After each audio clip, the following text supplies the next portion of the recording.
नमस्कार, खबर उत्तर प्रदेश में आप सभी का स्वागत है। बाहू आपके साथ ऐसी शुक्ला रुक करेंगे खबरों का, लेकिन उससे पहले एक नजर सुर्खियों पर। विधानसभा में महंगाई और विपक्ष पर सीएम का बयान, बोले डीजल पेट्रोल यूपी में सबसे सस्ता, विपक्ष के साथ कोई रहने को तैयार नहीं, पता नहीं कब कौन धोखा दे दे।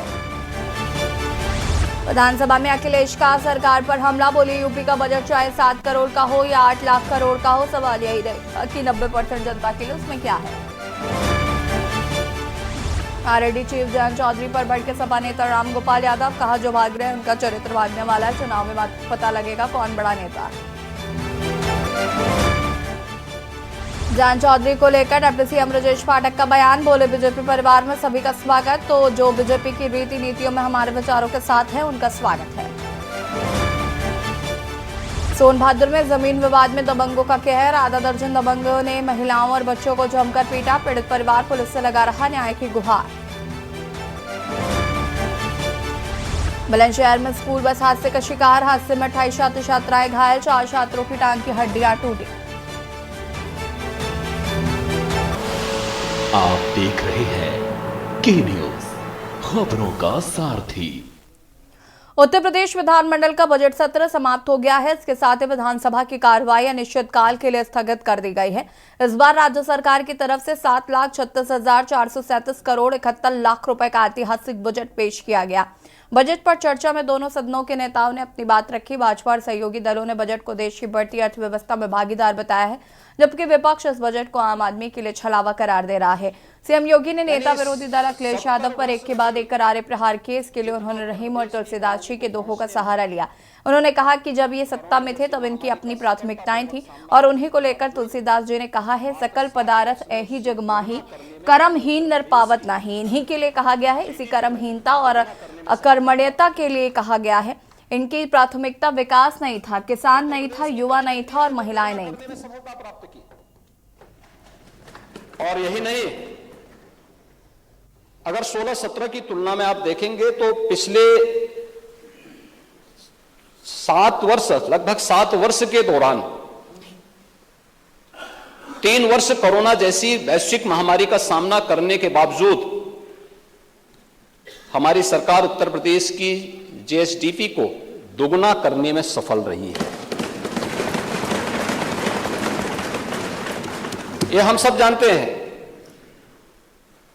कि 2017 तक, आजादी के बाद से लेकर के 2017 तक उत्तर प्रदेश की कुल जीडीपी 12 और 13 लाख करोड़ के बीच में थी।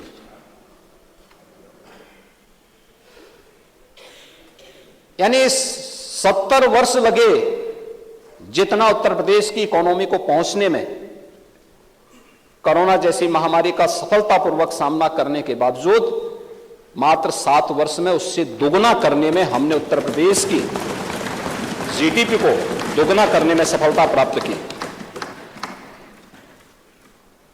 उत्तर प्रदेश की प्रति व्यक्ति आय को दोगुना करने में सफलता प्राप्त की।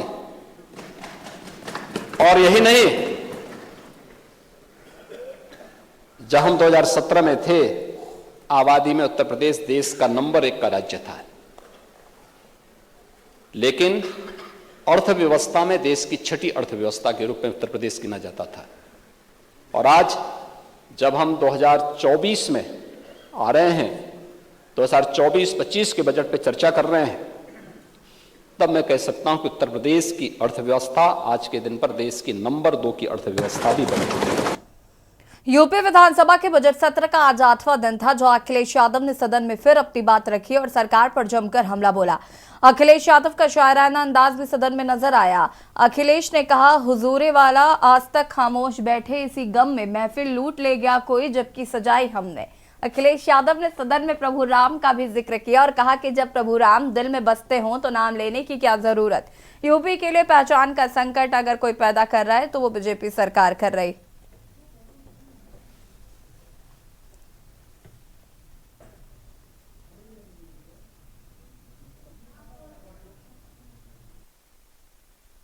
कि एक बार मैंने समाजवादी पूर्वांचल एक्सप्रेसवे का वीडियो ट्वीट कर दिया था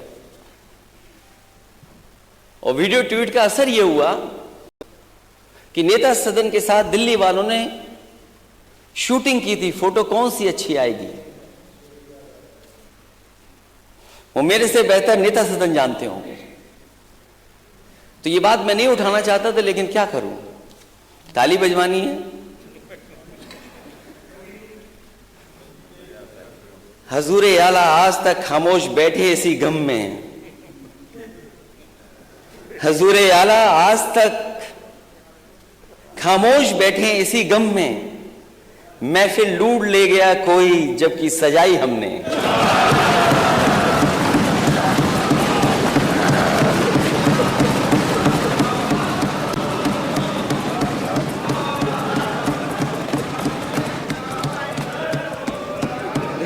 अध्यक्ष महोदय,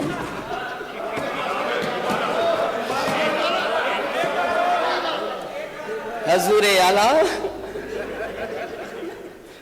आज तक खामोश बैठे इसी गम में, महफिल लूट ले गया कोई जबकि सजाई हमने। पहले तो वहां के हर प्रचार में दिखे लेकिन, पहले तो वहां के हर प्रचार में दिखे लेकिन, जब सही समय आया तो फोकस से आउट थे।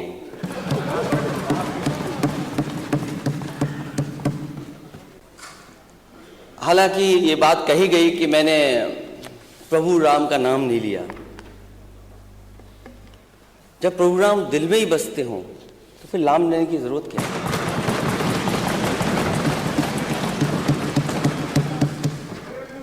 राम पहले भी थे, प्रभु राम आज भी हैं और प्रभु राम हमेशा रहेंगे। जब हम और आप नहीं थे, प्रभु राम तब भी थे, और जब हम और आप नहीं रहेंगे, प्रभु राम तब भी रहेंगे। इसलिए कहना कि आप प्रभु राम को लाए हैं, ऐसा कहकर के आप भगवान श्री राम का अपमान तो कर ही रहे हैं, साथ ही साथ धर्म को भी अपमानित कर रहे हैं। याद रखिए, प्रभु राम अजर हैं, अमर हैं और सबके हैं। प्रभु राम के नाम पर राजनीति करना बंद कीजिए। यानी क्यों इस बात को कहा जाता है कि पहचान का संकट था उत्तर प्रदेश को? पहचान का संकट कैसे हो सकता उत्तर प्रदेश को? जिस उत्तर प्रदेश ने सबसे ज्यादा देश को प्रधानमंत्री दिए हों, प्रधानमंत्री के साथ साथ कोई भी देश का पैरामीटर होगा ग्रोथ का, बिना उत्तर प्रदेश के वो बेहतर नहीं हो सकता। अगर उत्तर प्रदेश के पैरामीटर चाहे हेल्थ के हों, चाहे एग्रीकल्चर के हों, चाहे एजुकेशन के हों, चाहे एम्प्लॉयमेंट के हों, किसी भी पैरामीटर पर अगर उत्तर प्रदेश पिछड़ जाएगा तो देश के पैरामीटर्स पिछड़ जाएंगे। अगर ये बात कही जाती है पहचान का बहुत बड़ा संकट था, ये बात किसी को समझ में नहीं आएगी। और अगर पहचान का संकट था 2012 से लेकर के 2017 में, तो उत्तर प्रदेश में सबसे बड़ा इन्वेस्टमेंट क्यों आया? विधानसभा के बजट सत्र का 8वां दिन रहा। सुबह 10 बजे से ही सदन की कार्रवाई शुरू हो चुकी थी। इसमें बजट पर सत्ता पक्ष व विपक्ष ने अपनी बात रखी। डिप्टी सीएम ब्रजेश पाठक, सपा अध्यक्ष अखिलेश यादव, कांग्रेस विधायक दल नेता राधना मिश्रा और कैबिनेट मंत्री नंद गोपाल नंदी से के न्यूज ने खास बातचीत की है। इस दौरान नेताओं ने क्या कुछ कहा, आपको सुनाते हैं। अच्छा है, हम सब स्वागत करते हैं, अच्छा कदम है और देश के नागरिकों को इससे कोई मतलब नहीं। वो लोग हैं जो गलत ढंग से रह रहे हैं, उनको दिक्कत आएगी और बाकी तो देश के नागरिक स्वागत कर रहे हैं। कल विधायक अयोध्या जाएंगे, अभी नेता सदन ने भी कहा, ऊपर से वित्त मंत्री ने भी कहा कि सारे इंतजाम किए जाएंगे। हाँ, सारी व्यवस्थाएं। कुछ लोग लेकिन अभी भी समाजवादी पार्टी के नहीं जा रहे हैं। आप उनकी स्थिति जानते हैं, पूरी तरह से डिरेल्ड है वो लोग। आज बजट के ऊपर भी चर्चा की, लेकिन कोई ज्यादा चर्चा नहीं करी। नेता विपक्ष ने दूसरी बात, देखिए, प्रदेश के चतुर्मुखी विकास में ये मील का पत्थर साबित होगा ये बजट, और प्रदेश के इंफ्रास्ट्रक्चर को मजबूत करने वाला ये बजट है। जो बुनियादी समस्या है देश की, आज गरीब को 80 करोड़ लोगों को इन्हें राशन देना पड़ रहा है। 80 करोड़ से ज़्यादा लोगों को जो देश के लोग और खासकर भारतीय जनता पार्टी की सरकार राशन दे रही हो, उनका जीवन स्तर कब बेहतर होगा, उनके जो सपने वो कब पूरे होंगे? उनके सपने पूरे होने के लिए क्या पढ़ाई का इंतजाम अच्छा हो गया है? क्या उनके पढ़े लिखे बच्चों की नौकरी रोजगार के अवसर मिल रहे हैं उनको? क्या किसानों की आय दोगुनी हो गई? ये बुनियादी जो चीज़ें हैं कि इंफ्रास्ट्रक्चर बेहतर हो, मेडिकल सर्विसेज बेहतर हों।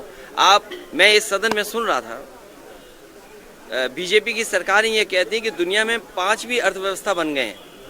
इस बड़ी अर्थव्यवस्था बनने के तो आबादी भी तो आपकी है, जिसकी वजह से बन रही है, लेकिन लोगों को क्या मिल रहा है? क्या लोगों के जीवन स्तर बेहतर हो रहा है? ये लोगों का जीवन स्तर बेहतर नहीं करना चाहते हैं, केवल वोट की राजनीति करना चाहते हैं। सर, बजट ना खर्च करने को लेकर आपने जो सवाल पूछा था हाउस में, सवाल ये पूछा कि आखिरकार सरकार बजट क्यों, इतना जब बड़ा बजट ला रही है सरकार, तो पैसा खर्च क्यों नहीं हो रहा है? हर विभाग के जो आंकड़े दिखाई देते हैं वो दिखाई देते हैं कि बजट खर्च नहीं हो रहा उन विभागों में। सर, कल क्या समाजवादी पार्टी के विधायक इटावा में नहीं, अभी कहीं कोई विधायक नहीं जा रहा है। जब कभी कोई कार्यक्रम होगा तो आपको भी उसी हिसाब से स्वागत और निमंत्रण पहुंच जाएगा। सर, जयंत चौधरी ने जिस तरह से बयान दे दिया है कि हम अभी इनकार नहीं कर सकते, तो क्या लगता है क्या है? वो बात देखिए, आपसे बेहतर आप लोग समझते हैं इन बातों को, मुझसे बेहतर आप समझते हैं। सर, वेस्ट यूपी में कितनी डिफरेंट होने वाली है? देखिए, समाजवादी लोग वहाँ पहले भी संगठन था, समाजवादी पार्टी के ही बोर्ड से चीज़ें बदली हैं। जब राज्यसभा भेजा गया तो समाजवादी पार्टी के ही 23 से ज़्यादा विधायकों का समर्थन था। एक राज्यसभा में जाने के लिए 37 विधायक की ज़रूरत होती है, तो सोचिए कितने विधायकों ने भेजा उन्हें राज्यसभा। तो ये बातें अभी करने की नहीं है, लेकिन समाजवादी पार्टी का संगठन है और समाजवादी पार्टी आने वाले समय में चुनाव लड़ेगी। तो हो उसका चर्चा तो हो उस पर, उसके बाद फिर ये तय करेगा सदन, तय करेगा। जो बिल होते हैं वो सदन के पटल पे रखे जाते हैं, उस पर चर्चा की जाती है। तो एक बार आने दीजिए, उस पर चर्चा तो होने दीजिए, देखा तो जाए क्या लेकर के आ रहे हैं, उसके बाद फिर अपनी टिप्पणी भी करते हैं। इलेक्शन से पहले क्योंकि विपक्ष के का कहना है कि हर टाइम ये सीए, देखिए, ये अब चुनाव 24 का सामने है, तो अब सदन भी वहाँ पे पार्लियामेंट का भी सदन समाप्त हो चुका है जहाँ तक मेरी जानकारी है। तो अब कहाँ लेकर आएंगे उसको तो सदन में उनको लाना पड़ेगा, चर्चा करनी पड़ेगी। तो ये 24 के पहले पिछले 5 वर्षों में उन्होंने नहीं किया, उसके पिछले 5 वर्ष के कार्यकाल में उसके पहले नहीं किया, तो अभी इस पर टिप्पणी करने की माननीय गृह मंत्री को क्या आवश्यकता है? आने दीजिए बिल, सदन में रखा जाएगा, चर्चा होगी। विधायकों को निमंत्रण दिया गया, कांग्रेस पार्टी के विधायक क्या उसमें शामिल? कल सुबह इस पे बात करें। आप लोग जाएंगे वहाँ पे साथ में? बिल्कुल, मैंने ये कहा कि माननीय अध्यक्ष जी का हम लोग को निमंत्रण मिला है साथ चलने का। अब अभी प्रधानमंत्री जी के कुशल मार्गदर्शन में और माननीय मुख्यमंत्री योगी आदित्यनाथ जी के नेतृत्व में 2017 से 2022 में उत्तर प्रदेश उत्तम प्रदेश बना है, अब सर्वोत्तम प्रदेश बनने की ओर अग्रसर है। आप सब विदित हैं, ग्लोबल इन्वेस्टर समिट जो 2023 में हुई थी, दुनिया के 17 देशों 21 सिटीज़ में रोड शो हुए थे, भारत के 10 बड़े महानगरों में रोड शो हुए और उत्तर प्रदेश के 75 के 75 जिलों में रोड शो हुए। पहली बार ऐसा हुआ कि पूरे प्रदेश में निवेश के प्रस्ताव हमें प्राप्त हुए। जो 33,50,000 करोड़ था वो बढ़ करके 40 लाख करोड़ हो गया। तो जो 6.5 लाख करोड़ बढ़ करके हो गया, ये इस बात का प्रमाण है कि हमने इन्वेस्टर का भरोसा जीता है, विश्वास जीता है। और अब तक की सबसे बड़ी इन्वेस्टर समिट भी हुई, ग्लोबल इन्वेस्टर समिट, और अभी 19 फरवरी को हम लोगों ने अभी बीच में समीक्षा की थी। हमें ऐसा लगता है कि 10 लाख करोड़ से ज़्यादा की ग्राउंड ब्रेकिंग सेरेमनी होगी। और यहाँ रुकेंगे छोटे से ब्रेक के लिए, जो हाजिर होते हैं। ब्रेक के बाद एक बार फिर से आप सभी का स्वागत है। सोनभद्र से खबर आपको बता देते हैं, जहां पर जमीनी विवाद में दबंगों का कहर, असहाय परिवार पर दबंगों का फूटा गुस्सा। आधा दर्जन दबंगों ने महिलाओं व बच्चों को पीटा, बीच बचाव को आई महिलाओं को भी नहीं बख्शा। मारपीट का वीडियो सोशल मीडिया में हुआ वायरल। पीड़ित परिवार पुलिस से न्याय की लगा रहा गुहार। रेणुकूट चौकी क्षेत्र के पद्मनी होटल के पीछे की घटना, आधा दर्जन दबंगों ने महिलाओं व बच्चों को पीटा।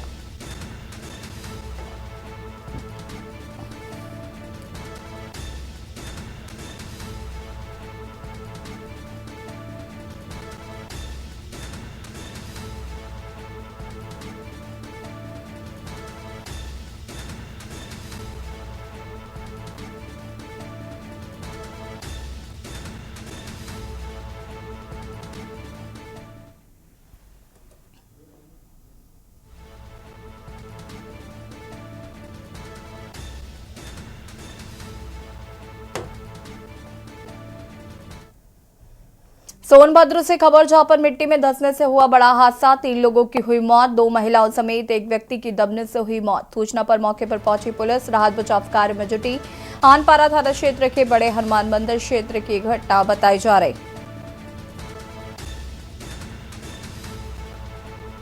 सूचना पर मौके पर पहुंची पुलिस राहत बचाव कार्य में जुटी। आनपारा थाना क्षेत्र के बड़े हनुमान मंदिर क्षेत्र की घटना बताई जा रही है।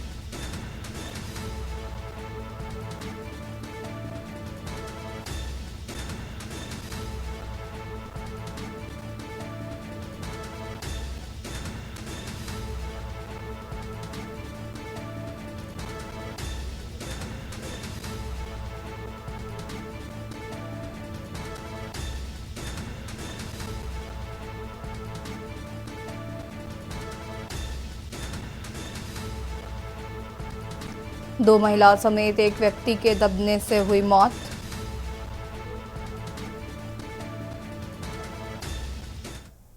आज दिन में लगभग 1:30 बजे के आसपास जो है एक सूचना प्राप्त हुई, जिसमें थाना आनपारा क्षेत्र के झिंगुरदहा हनुमान मंदिर के पास एक पहाड़ी लगभग 1 किलोमीटर के आसपास दूर है मंदिर से, उसके नीचे से मिट्टी निकाल रहे थे कुछ लोग, जो कि मिट्टी घरों में लिपाई पुताई के काम में आती है। काफ़ी अच्छी क्वालिटी की मिट्टी होती है, तो दूर दूर से ग्रामीण क्षेत्र के लोग आते हैं और फावड़े खुरपी से खोद के और उसकी मिट्टी को बोरी बोरी में भर के ले जाते हैं।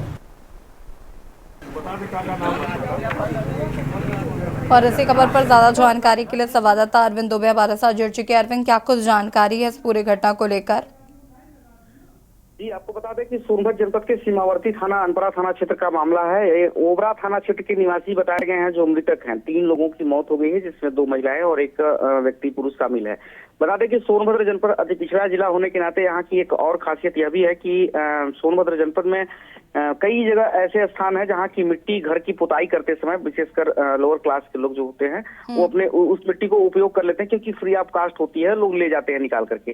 कई ऐसी मिट्टी होती है जो खूबसूरती होती है, घरों में कच्चे मकान खासकर जो होते हैं उनको लिपाई। वैसे भी इस वक्त शादी वगैरह का सीजन चल रहा है, तो इसे देखते हुए लोग अपने घर को पुताई करने के लिए वो मिट्टी लेने गए थे, वहाँ मिट्टी खोद रहे थे। ठीक है अरविंद, बहुत बहुत शुक्रिया आपका जानकारी साझा करने के लिए। मिट्टी धंसने से हुई व्यक्ति की मौत। जौनपुर से खबर, जहां पर ट्रेन के सामने कूदकर आत्महत्या का प्रयास। गोदान एक्सप्रेस के सामने कूदे प्रेमी और प्रेमिका। प्रेमी को रेलवे ट्रैक पर ट्रेन से कटकर मौके पर हुई मौत। प्रेमिका की हालत गंभीर, पुलिस से भेजा जिला अस्पताल। इंस्पेक्टर जफराबाद अपनी गाड़ी से भेजा अस्पताल। घायल युवती सोनी फूलपुर वाराणसी की रहने वाली है। मृतक बदन थाना फूलपुर वाराणसी का रहने वाला है। जफराबाद रेलवे स्टेशन के शंकरगंज रेलवे क्रॉसिंग की घटना बताई जा रही है।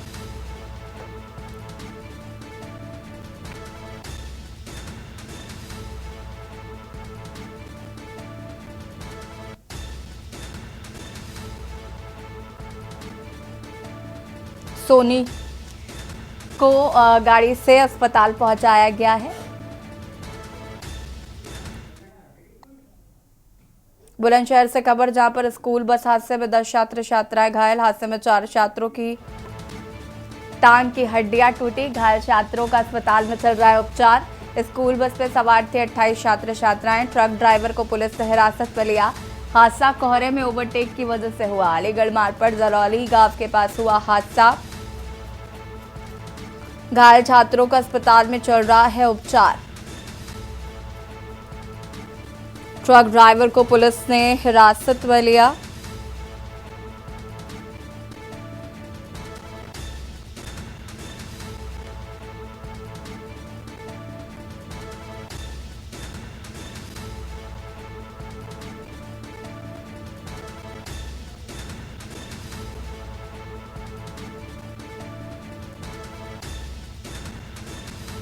बुलंदशहर से खबर, स्कूल बस हादसे में 10 छात्र छात्राएं हुए घायल। हादसे में 4 छात्रों की टांग की हड्डियां टूटी।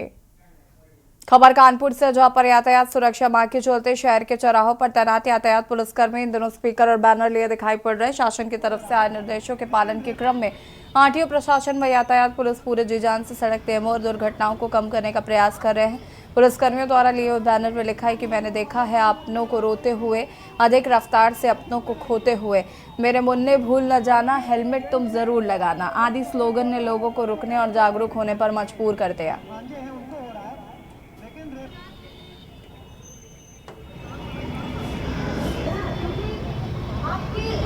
एक लापरवाही का नतीजा नियम को फॉलो करूंगा, चाहे रात हो या दिन हो, हेलमेट लगाइए क्योंकि एक्सीडेंट में। खबर अमेठी से है, जहां पर गौरीगंज जिला अस्पताल में राजेश वसाला वालों ने सीएमओ अमेठी के साथ फाइलेरिया उन्मूलन कार्यक्रम का शुभारंभ किया। इस दौरान जिला पंचायत अध्यक्ष राजेश अग्रहरी ने स्वयं फाइलेरिया की दवा खाकर लोगों को शपथ दिलाई। आपको बता दें कि फाइलेरिया उन्मूलन कार्यक्रम को लेकर जिले भर में आज भी अस्पतालों पर कार्यक्रम कर लोगों को जागरूक किया जाता है।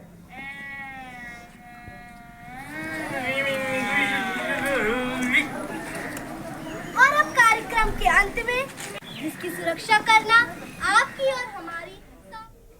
2024 में होने वाले आम लोकसभा चुनाव को लेकर भाजपा ने जमीनी स्तर पर तैयारियां तेज कर दी हैं। लोकसभा कार्यालय का उद्घाटन करने बहराइच पहुंचे कैबिनेट मंत्री पशुधन एवं दुग्ध विकास धर्मपाल सिंह ने रामलीला मैदान में भाजपा के लोकसभा चुनाव कार्यालय का फीता काटकर उद्घाटन किया। इसके बाद उन्होंने मंच से कार्यकर्ताओं को संबोधित किया। वहीं मंत्री धर्मपाल सिंह ने स्वर्गीय चौधरी चरण सिंह को भारत रत्न देने की घोषणा की पर बधाई दी है। पत्रकारों से वार्ता कर उन्होंने कहा कि मदरसे में पढ़ने वाले बच्चों को योगी सरकार सिर्फ मौलवी नहीं बनाएगी, उन्हें IAS IPS भी बनाया जाएगा।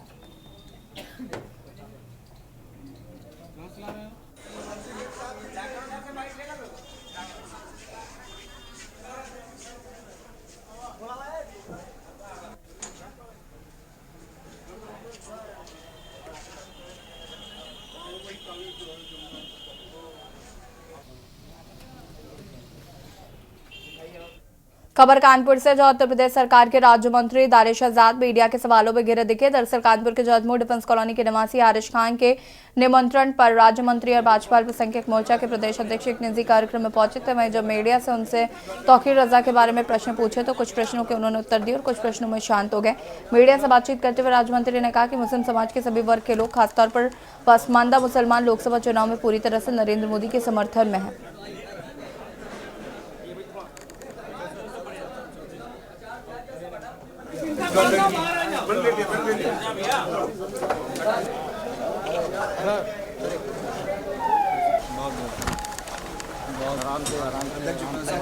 देखिए, पासमानदा समाज का पूरा साथ हमारी मोदी सरकार की गारंटी के साथ है। आज देश का जो मुसलमान है, खासतौर पर पासमानदा मुसलमान, इसको भरोसा है कि पहली बार प्रधानमंत्री मोदी जी के रूप में उनको एक ऐसा नेता मिला है जो खुले मंच और खुले मन से पासमानदा उत्थान की बात करता है। तमाम पासमानदा वर्ग आज मोदी जी की सरकार जो सकारात्मक नीतियां हैं उससे लाभ लेकर तरक्की और तालीम की तरफ आगे बढ़ रहा है। सिद्धार्थनगर जिले में नगर पंचायत शौहरतगढ़ के अध्यक्ष उमा अग्रवाल, पत्नी रवि अग्रवाल और बढ़नी नगर पंचायत के अध्यक्ष सुनील अग्रहरी के पिछले दिनों भाजपा की सदस्यता ग्रहण कर भाजपा में शामिल होने के बाद भाजपा जिला कार्यालय पर उनका जोरदार स्वागत किया गया। जिला भाजपा कार्यालय पर इन दोनों नगर पंचायत अध्यक्षों के स्वागत के बाद जिला अध्यक्ष कन्हैया पासवान ने कहा कि मानव जिले के बढ़नी नगर पंचायत पर सुनील अग्रहरी और नगर पंचायत शौहरतगढ़ से श्रीमती उमा अग्रवाल, पत्नी रवि अग्रवाल ने निर्दलीय चुनाव जीता था और इन दोनों नगर पंचायत के अध्यक्ष बने थे। नगर पंचायत बढ़नी, नगर पंचायत शौहरतगढ़ के निर्वाचित चेयरमैन हैं, नगर पंचायत अध्यक्ष। ये दोनों लोग निर्दल प्रत्याशी के रूप में चुनाव जीत करके आए थे। इनसे मैंने प्रयास किया और बात किया। दोनों का मन था कि भारतीय जनता पार्टी में रह करके और अपने नगर के विकास के लिए मैं अच्छा काम कर पाऊंगा। और खबर उत्तर प्रदेश में फिलहाल इतना ही। देखते रहिए कि न्यूज़ इंडिया। नमस्कार।